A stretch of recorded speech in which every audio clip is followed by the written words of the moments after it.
Hello gamers, welcome back to another episode of Solo Spelunking. And today I will continue my Defenders of the Shadowlands Shadowdark board game, role-playing game hybrid. Because I just looked at my channel and the last episode I did about 2 weeks ago, and this is way too long. So it is time to return to the Shadowlands to continue our adventure. So we rejoin our intrepid heroes, Reo, human fighter slash thief, because he's a fighter with a thief's guild background. He has mastered the dagger.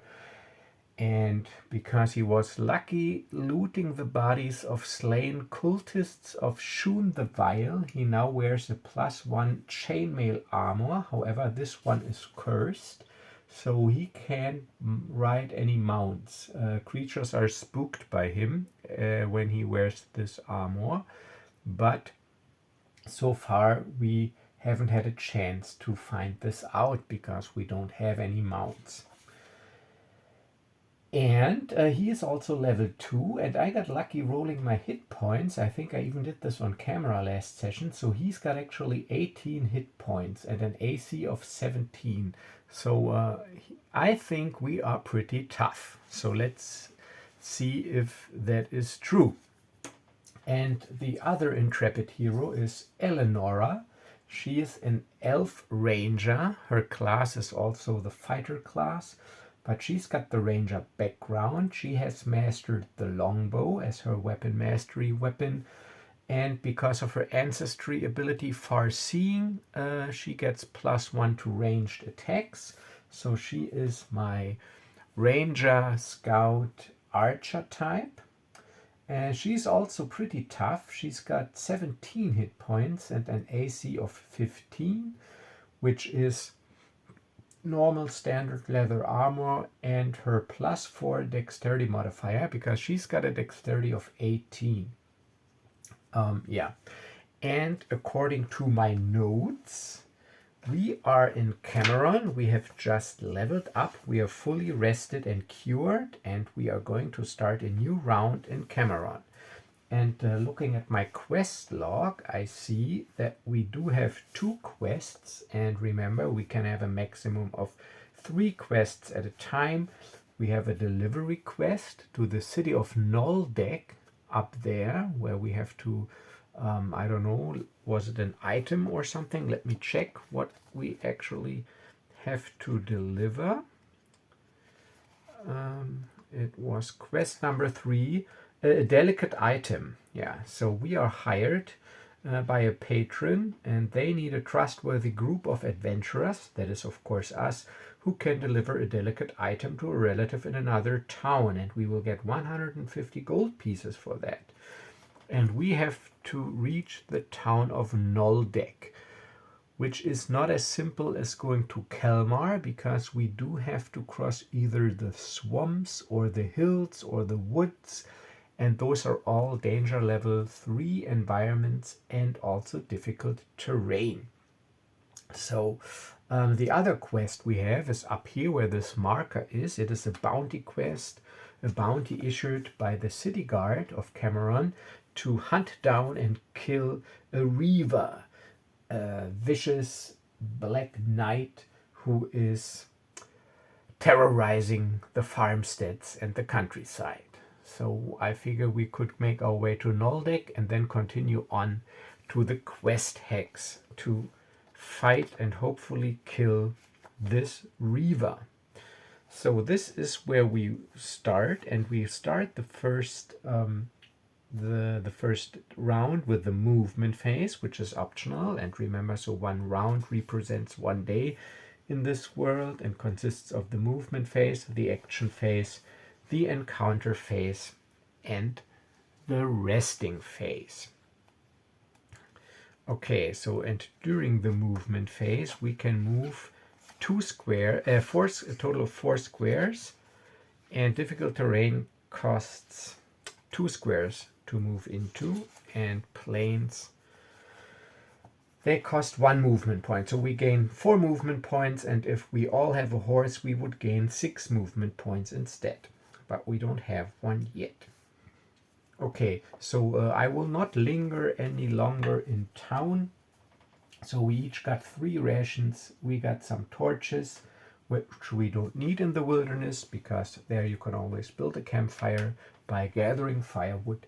So we will just start our trek to Noldek. So we move 1, 2, 3, and now this would cost 5 because it takes 2 to move into a square. And since I only have 1 movement point left, I can't enter this hex this day. So the movement phase is already over. Now we enter the action phase. And in the action phase, what I always do so that I don't need to use my rations is forage. This is something Elenora does because she gets advantage because she's a ranger. However, we are not in the plains now, so let me check this out here real quick. The actions. Okay, so forage for food and water, wisdom or intelligence check, and the DC is determined by the current terrain. Plains, grassland have 12, forest 9, hills 15, and swamp 15. So it is a DC 15 intelligence or wisdom check. So Elenora, she will use her wisdom. She's got +2 and advantage because of the ranger background. So I'm looking for a 15. Her action is forage for food and water, and everybody can take 1 action. 1 and 7, which means even with advantage, I am not successful. I can't forage, so that means I will have to use a ration. However, if I wanted to, Reo, he could also forage. However, he does not get a bonus and he does not get advantage. But he could also forage if I really want to. Let's see what other things are available. I could forage for herbs and crafting supplies.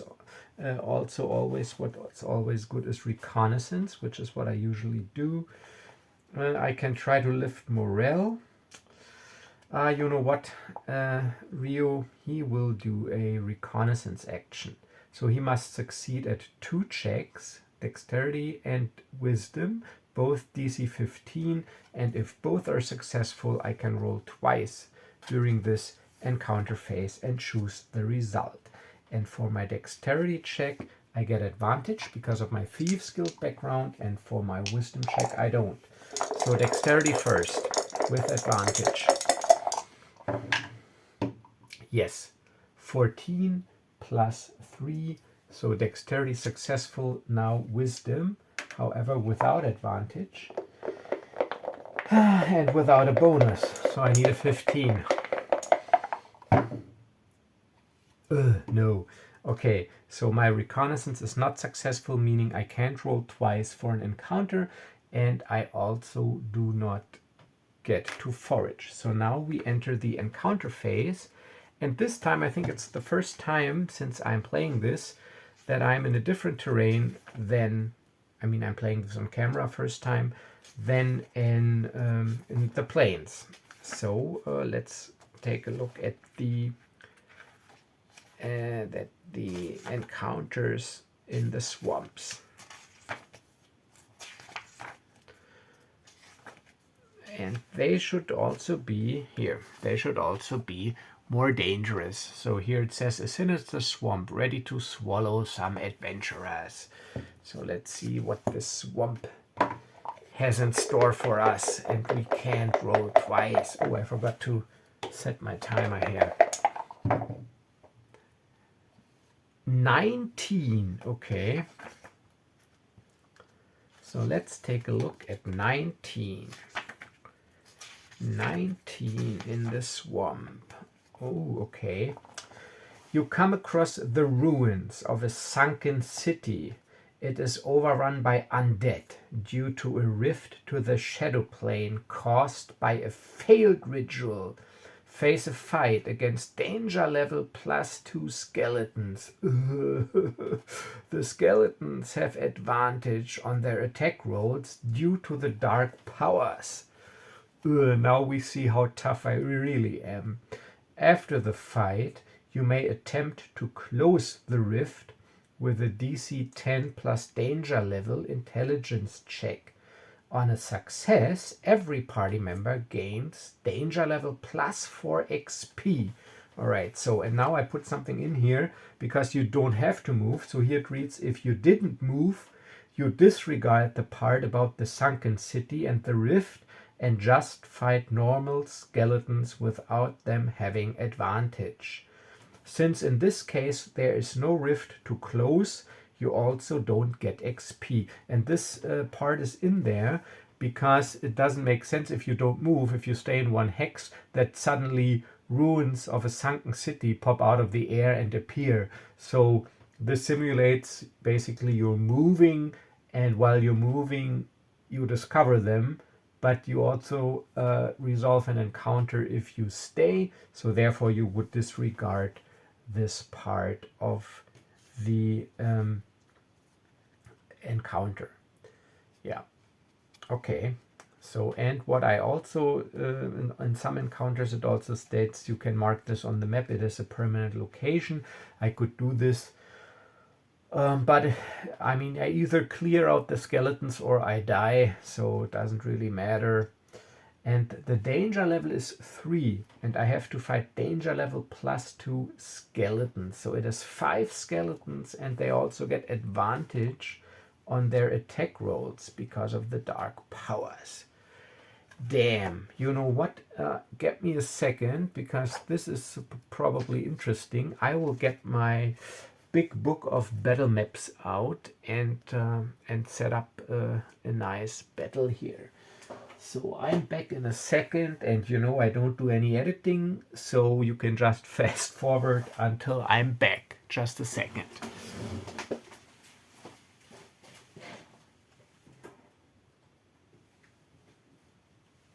Where is it? Here.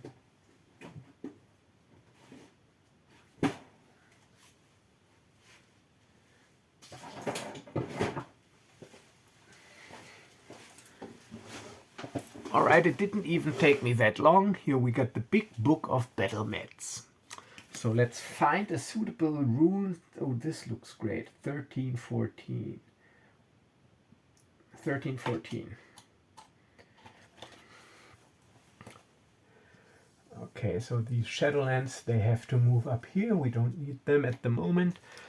So this will be the sunken ruined city that we approach from here. Let me check the camera. Yes, I think you can see the whole thing. Okay, so we approach this and there are 5 skeletons there waiting for us. 5 skeletons. So let me get out my undead bag here. So what I did in advance, I pre-sorted some Pathfinder pawns in these Ziploc bags and I labeled them. So here I got some undead, like the most commonly used undead, and I also got animals and beasts and humanoids and other stuff, but I still need to get 5 skeletons out here, so it takes me a while. That's the thing, if you play solo and you never know what awaits, you can't really prepare everything in advance. Of course, I could use generic tokens, and I usually do if I'm not playing on camera, but what's the point if you got all this fancy stuff if you don't use it? So that is 4. One more. One more.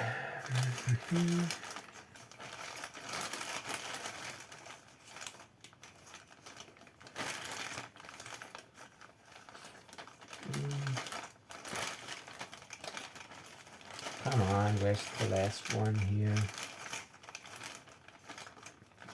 Oh, so we just use a skeletal champion, but it's just a normal skeleton. Not a skeletal champion. So now we get some bases.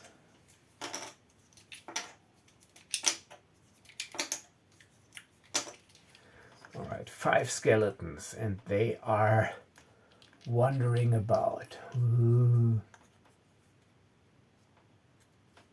Ooh. Ooh. They also make these noises, of course. Ooh. And one is here in this chamber. Ooh.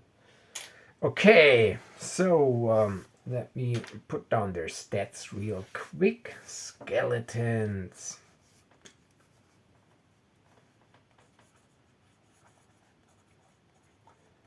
And those are right out of the rule book. However, they do have advantage.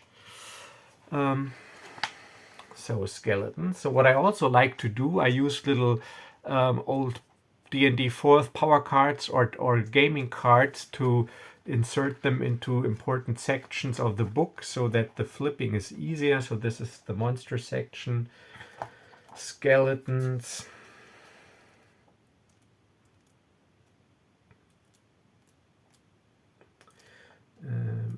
So they're alphabetically R S. Skeleton here. A bleach bone skeleton with red pinpoints of light in its eyes. Ugh. AC 13, 11 HP, 1 attack +1 with a short sword or a short bow. And they got dexterity 0. They're immune to moral checks. They're level 2 monsters, but I don't have a caster, doesn't really matter. So AC 13. And they do get advantage. AC 13, HP 11. And +1, 1d6. Or +0, 1d4. That is their short bow. Okay. Immune to moral. I don't need their stat modifiers. But they have advantage on their attack rolls because of the dark powers at work here. So we roll initiative, and as a reminder, I'm using side-based initiative from the Shadowdark rules, but I'm not going to re-roll initiative every round, so no chaos mode. And I'm trying something different today so that I can remember everybody that moved. I will mark with one of those wooden boxes because if I'm talking and then I forgot who I moved, and this is all very confusing playing solo with so many people with so many monsters. So that is my roll. I get +4 because I'm using Eleonora's modifier. So I got 19. Which is good. The skeletons, they got 2. So we have the initiative. It is side-based initiative. Okay, so let's see, what can we do? Elenora, we can both act. Let me get something here to point. So these rubble squares, they are difficult terrain here, these squares, but this is not, or never mind about it. Yeah, so she will move up. So she can move near, which is like 30 feet. So she will move 1, 2, 3, 4, 5. She will move up here. Ah, damn, I just realized that there's a wall here. So she will just move up. She will move here. And from this square, from this corner, or from any point of her square, she does have line of sight to this skeleton. I'm not using any modifiers for cover or anything. So it'll be just a straight attack roll. So she will attack using her longbow, which deals d8 damage. Damn. +2 even for, where's the d8 here? Okay. So, and she needs an AC 13. So she moves and shoots. 13, damn it. Yeah, so she hits for 9 points because she's got +2 because of her weapon mastery for 9 points of damage. So I'm just going to mark this here. using these d6s. So she has moved, acted, and now Reo. Reo also has a long bow, and of course, as we have learned, it makes sense to take out creatures to reduce the number of enemy actions and activations. So he will move up to here. So actually there is a piece of wall here in this square, but he can squeeze behind this wall and also target this skeleton. Shooting.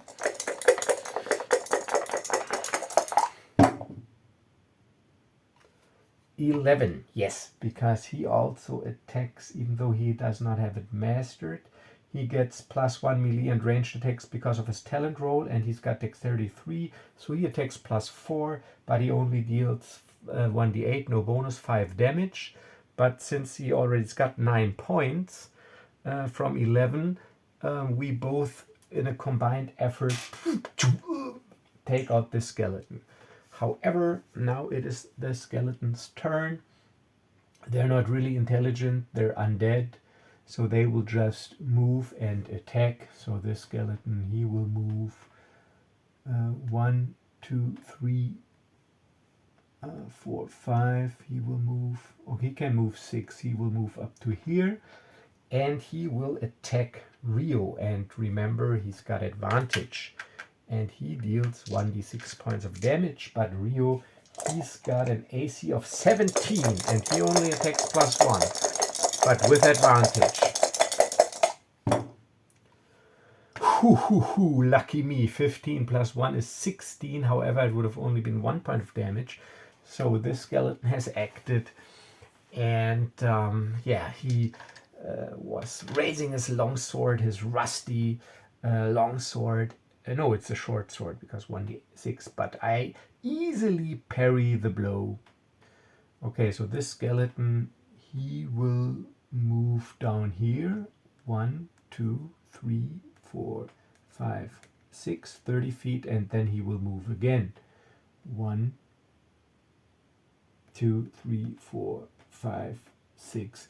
I could, of course, use his short bow, but +0 with 1d4 is not such an appealing option even for skeletons, so they will advance because they're fueled by this dark energy. Okay, and the last two skeletons also advance. So this skeleton moves 1, 2, 3, 4, 5, 6, and then he moves 1, 2, 3, 4, and moves close to Elenora. And the last skeleton, he also moves down this way. 1, 2, 3, 4, 5, 6. 1, 2, 3, 4, 5, 6. Like so, 6. Okay. So they all moved. So now this is of course a little annoying because I gotta take these off now, but it's all good because I also like this haptical aspect of gaming, playing around with all those little gimmicks. Okay, so it's our turn. I think we can choose the order in which we want to act. So let's just say, so we of course can communicate. We're a fighting team, and Elenora goes, concentrate on this one, and she takes her bow and points at the skeleton close to her, but she will take her move first, and she will move 1, 2, 3, 4, 5, 6 to get some breathing room, and then she will shoot with her longbow at the skeleton.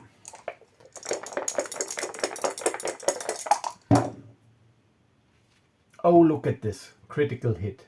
3, 4 plus 2, that is 6 points of damage. Not that good for a critical hit. Okay, so that was her turn. And now Reo. Yeah, so he will also move up, but he will not block line of sight for her or make it difficult for her to hit. So he will move 1, 2, 3, 4. And again, I really love that there are no attacks of opportunity in Shadowdark. I think this is, I mean, it might be realistic or unrealistic. I mean, we are playing fantasy, it's all unrealistic, but I hate attacks of opportunity because once you're adjacent to a miniature with attacks of opportunity, I've made the experience that nobody risks it to take one except for they need to get away, and we all just stand there next to each other and roll dice. So I love it if there's movement and mobility in the combat. So this is actually pretty great. So now I am using my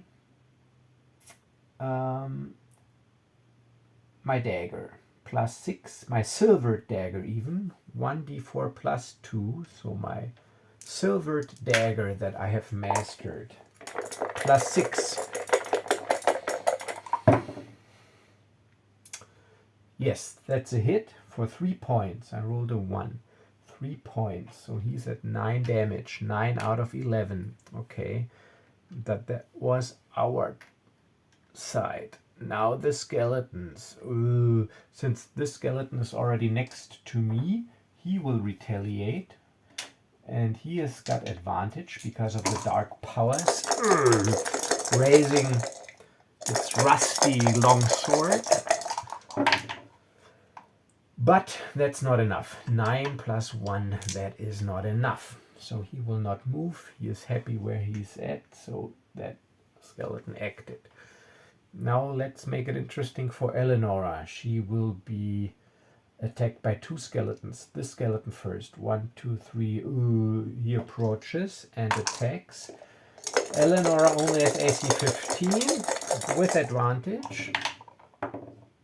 No, 7, 8. That is not enough. But this skeleton will also attack Elenora. 1, 2, 3. Ooh, with advantage.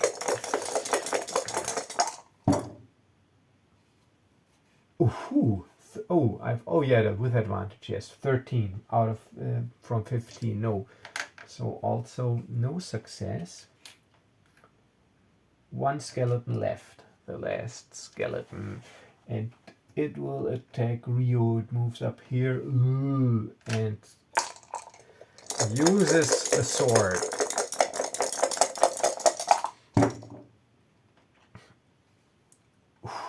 No, 13 + 1 is not enough and only 1 point of damage. Alright, everybody has acted. New round. He doesn't get a die or a cube. It's not a die, it's a cube because it doesn't have numbers on it. So, and next round. We start. So Elenora now, she is actually, you know what? Let me check if there's. Oh no, she can just move because we still want to focus on this skeleton to take it out. Okay, so she will move. 1, 2, 3, 4, 5, 6. She will move into this corner here, and from this corner shoot at this skeleton. And her attack, she doesn't get advantage, but she's a pretty good shot. +7. Oh yeah, 7 + 4 is exactly 11. Oh no, they got AC 13. She misses. Okay. So she misses. But now Reo will also attack this skeleton with the dagger again. Silver dagger +6. They had 11 hit points, but AC 13. Yes, for 3 points of damage, but he's at 9. So that is 12 from 11. So lucky us. Take this guy out. Skeleton turn. Okay, so this skeleton attacks with advantage. Reo, AC 17.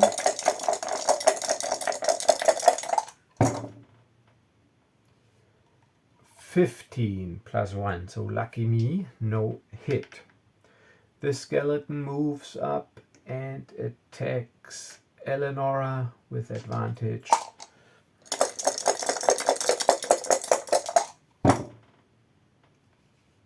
Ooh, 17, that's a hit for 4 points of damage. So Elenora takes damage. So Elenora, we are rested, so she is at...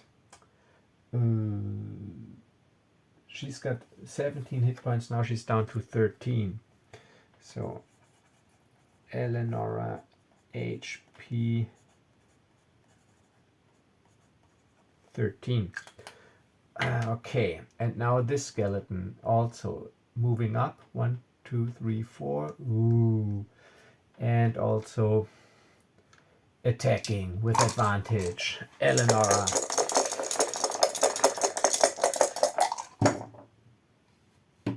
Whew, 13, that's not enough. Lucky.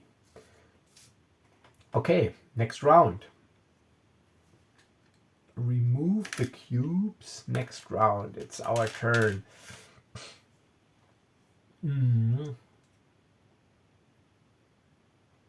So let's see.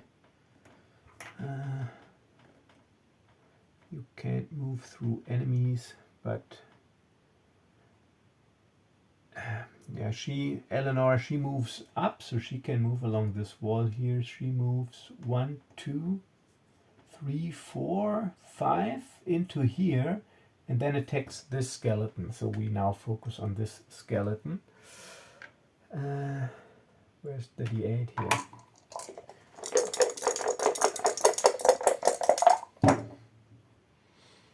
Yes, 17 for 9 points. 7 plus 2, that is 9. That is great.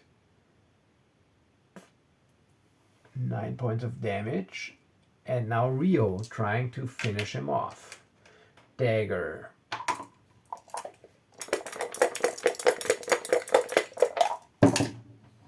Oh yes, 18. I rolled an 18 and 4 plus 2, 6 points of damage. Silver dagger takes this guy out, and that was... Oh, I can still move because I started adjacent and I only attacked. So I will move to get close to Elenora. 1, 2, 3, 4, 5, 6. I move up here. Now we only have 2 skeletons left, and so far actually we did pretty good. Like I said, I feel invincible. I am invincible. Okay, so that was Boris from, I think, was it GoldenEye? The Russian hacker dude. I'm invincible. But then the liquid nitrogen came. Okay, so this skeleton moves up. 1, 2, 3, 4, 5, 6. Move 6, attacks Elenora with advantage. And short sword. Rusty short sword.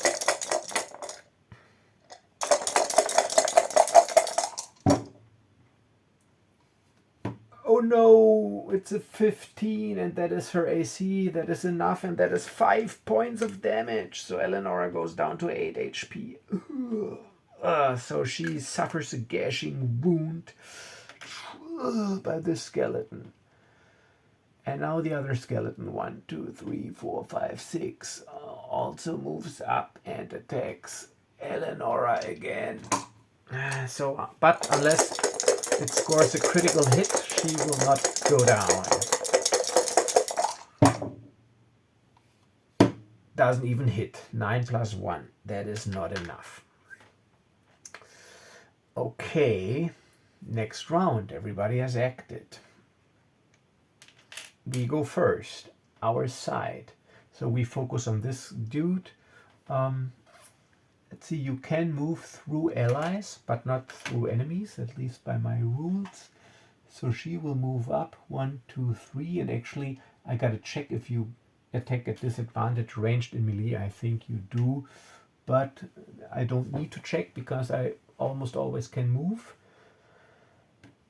So she moves up, gets some room between the skeleton and her. While she's moving, she knocks an arrow onto the bow. But rolls a 4 plus 7, 11, but I need AC 13. She misses. Now Reo, he moves down so that maybe he can draw the attacks of the skeletons onto him because he's seen that Elenora is wounded and he's also better armed. So he has moved and will attack the skeleton with his silvered dagger that he has mastered.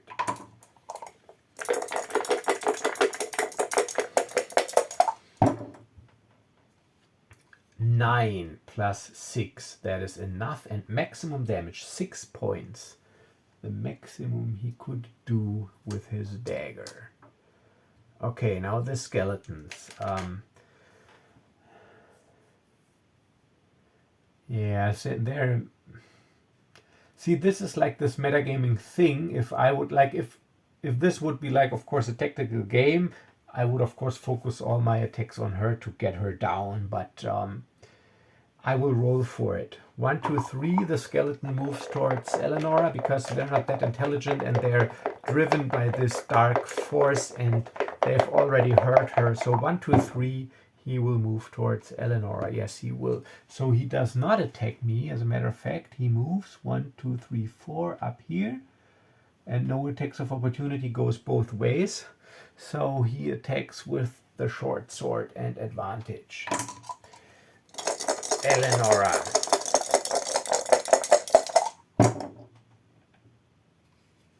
But he misses. 6 and 9 plus 1, that is not enough. And the other one will attack me. So.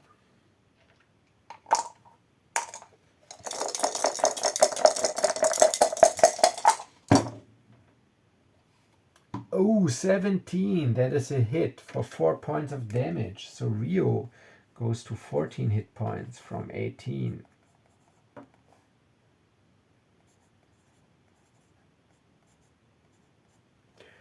Because the thing is now, after that we go into the resting phase, and if we don't find a safe place, we have to make an encounter check, and if an encounter occurs, we go with our current hit point total into the encounter. Because I don't have, no healing potions, but I didn't also have any money. But first things first, see now, now I forgot. Oh yeah, he did attack. Okay, because I'm, so next round.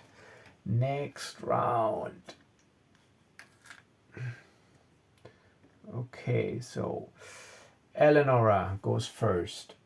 1, 2, 3, 4, 5, 6. She moves 6 and uses her longbow to shoot at the skeleton.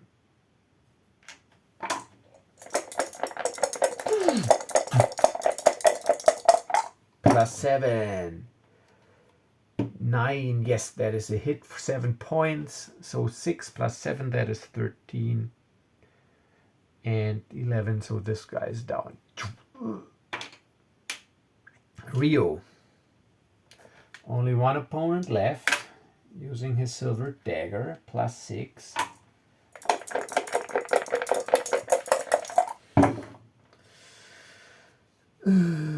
Plus 6, that is 10. That is not enough. That is a miss. And now the skeleton retaliates. Attacks Reo. So far, even though with advantage, thank God, no critical hit.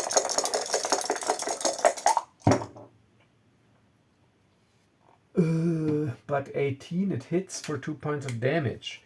Reo goes down to 12 HP. Also is nicked a little wound. But now next round, let's finish him off. Hopefully. Reo goes first. Dagger.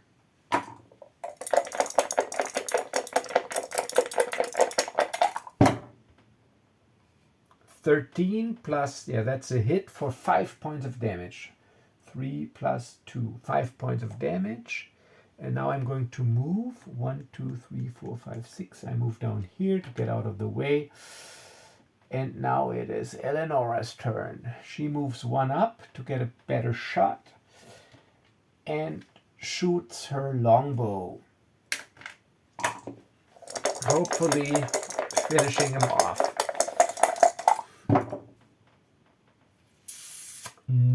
rolls a 2 plus 7, that is 9. The arrow misses.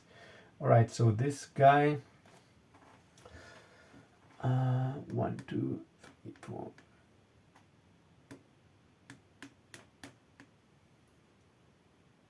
Let's roll off. Let's roll off. Yeah, so this is near. So let's roll off. 1, 2, 3. It is Elenor that he attacks. No, he attacks Reo. Okay, so lucky me. 1, 2, 3, 4, 5, because I got more armor and hit points. So he attacks me. Up with advantage.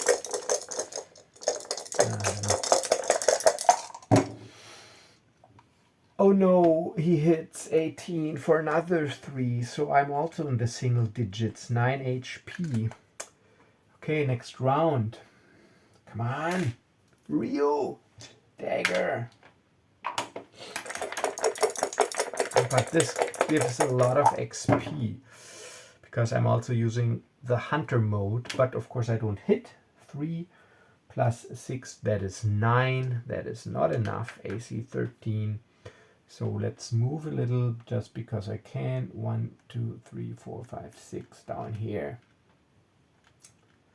All right, Elenora. From her position, no, actually, she shoots first and then she'll move back. Okay, so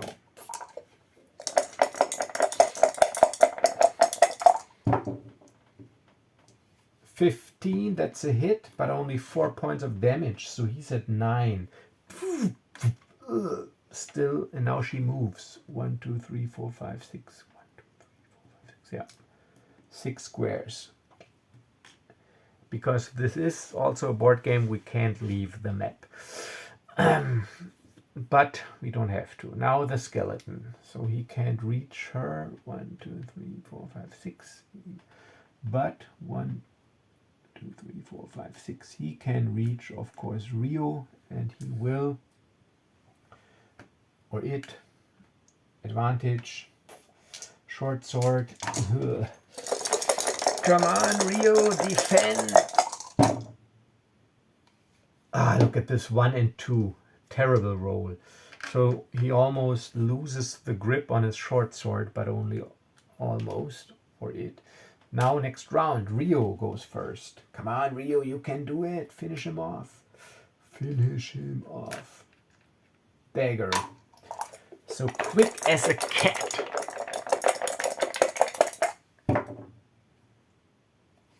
Uh, 6 plus 6, that is 12. That is exactly 1 short, because they got AC 13. So no, I do not finish him off, but I will move. 1, 2, 3, 4, 5, 6. No, actually that is not intelligent, because then I will 1, 2, 3, 4, 5, 6.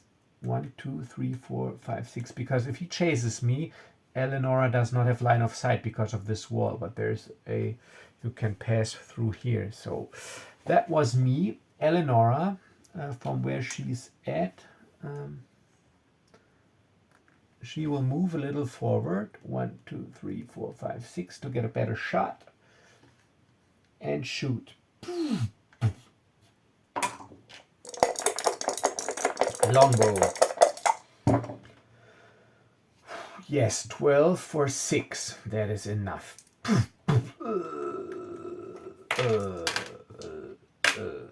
Okay. So, status report. Elenora is at 8 HP and Reo at 9. Single digits. That was the encounter phase.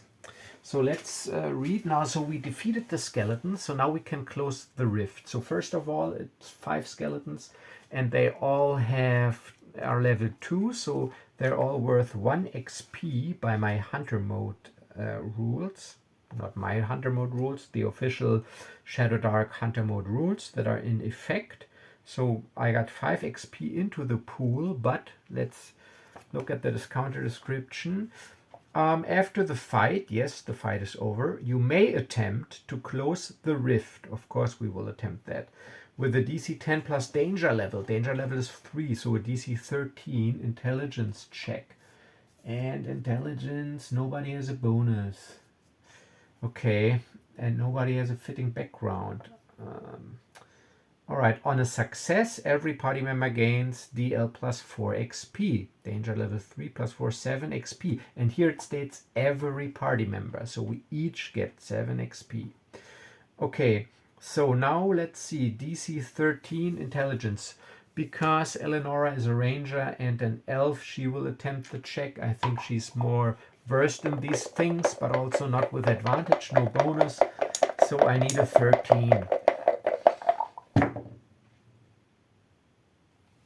And I got a 14. Look at this, 14. So we closed this rift.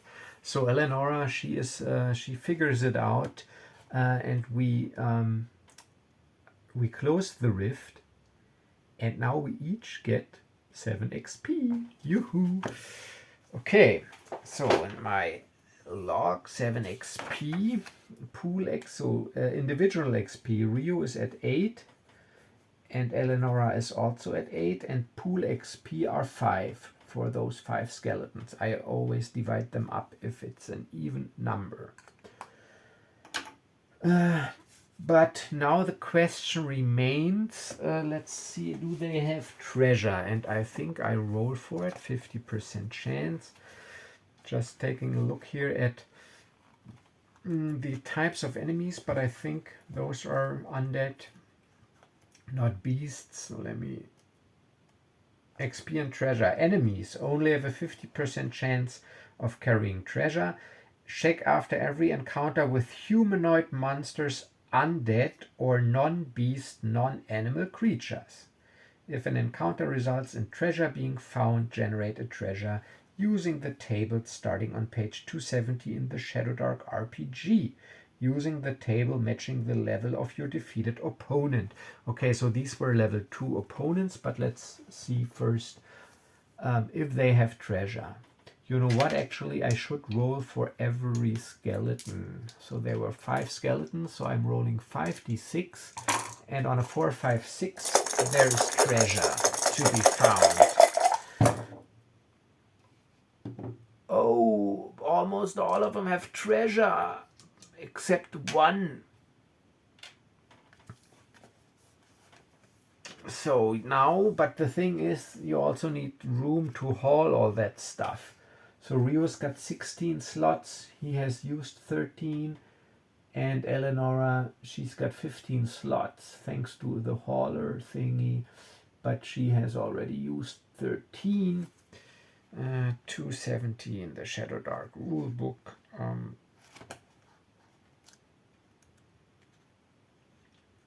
4 rolls, 270 treasure, 0 to 3. Those were level 2 enemies. So let's see what we find here.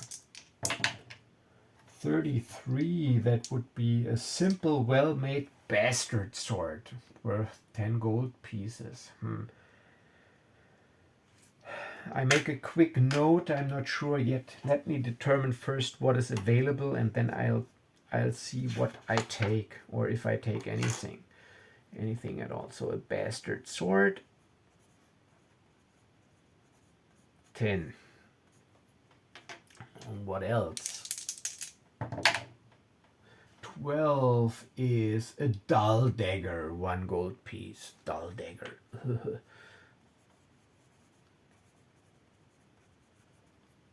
Then the third treasure. 11, a silver tooth for 1 gold piece. So one of those skeletons had a silver tooth. And the last one. Actually, this is all pretty underwhelming. 58. Oh no, I think the higher ones are better. A copper and gold meat tankard. Okay, so one of those skeletons has a tankard on his belt from when it was still alive. It's worth 20 gold. I don't know this, but I know that it is with gold.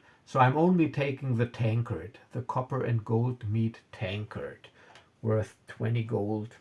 So I put this down because I also already have a polished pearl that I didn't sell yet. And I got a gold plated tankard.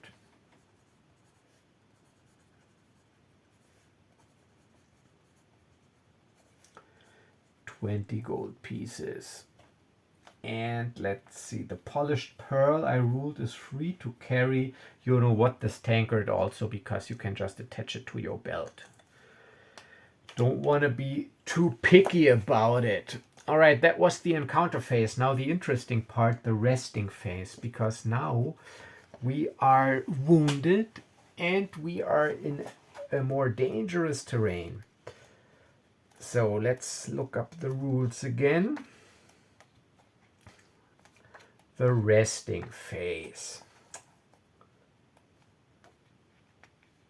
Alright, so as the sun is about to set, it is time to rest or make camp. Every character in your party must consume a ration. Yes, we will. Otherwise, we will be weaker the next day. Rations can be shared. Okay, we all got rations. If you're in a city, blah, blah. In the wilderness, designate one character in your party who tries to find a secure campsite by succeeding at a DC 10 plus danger level. So it's a DC 13 wisdom check. Wisdom this time, not both. Unless you are in a forest or hill terrain. Hex. No, we're not, thank God, because this is where the Shadowdark creeps out at night, and there the DC would be 18. Okay, so now if we fail the check on a 1 or 2, the rest is interrupted and we face a combat encounter and do not gain the benefit of a rest. So if I'm lucky and I don't find a secure campsite, unlucky I mean, and roll a 1 or 2, I have to go into a combat, a DL3 combat with my wounded heroes, which is not good. And I don't have any healing available, but Elenora, she gets advantage because she's a ranger and she's got wisdom +2, so I am confident. Come on, Elenora. I am confident that she maybe finds DC 13.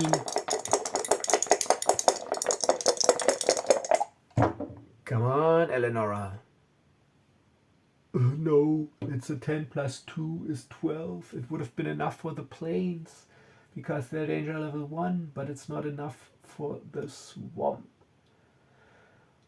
Okay, so no secure rest site, meaning, so pool rations 4, now we got pool rations 2, we still need to eat a ration, we are down to 2 rations. And now I roll, and if I roll a 1 or 2, there will be a combat encounter. So encounters during the night while making camp are always combat encounters. And if I'm unlucky, I gotta get into these encounters wounded. Come on. 3 plus, 3 plus, 3 plus, 3 plus. No, it's a 2. It is a 2. Okay, combat encounter at night, danger level 3. Okay, let's set this up, but we will resolve this next episode. Damn it. Okay. So here is my nice combat encounters while resting table, danger level 1, 2, 3. I roll a d20. D20. It is a 7. 2 wolves are circling our camp and moving in to attack our wounded heroes. 2 wolves. Okay, so this is where I will leave it. It's been fun playing this game again. Has been a while. Really enjoy it. So if you want to play this game, pick it up on Drive-Thru-RPG. I think it's like $3.99, so it is below $4, and you get a nice little framework that you can play alone or with friends. And yeah, so you can see how it plays. It is pretty fun. Let's see if I survive this wolf encounter, but I am confident because of my archery abilities. If I get the drop on them, the initiative, maybe I can drop 1 wolf before another one kills one of my heroes, but then I might have the chance to stabilize. But I'm theorizing here already. So yeah, this is it for this episode. As always, I thank you for watching. Have a wonderful remaining Sunday. And as always, stay safe and stay healthy. And I will see you in the next video. Bye bye.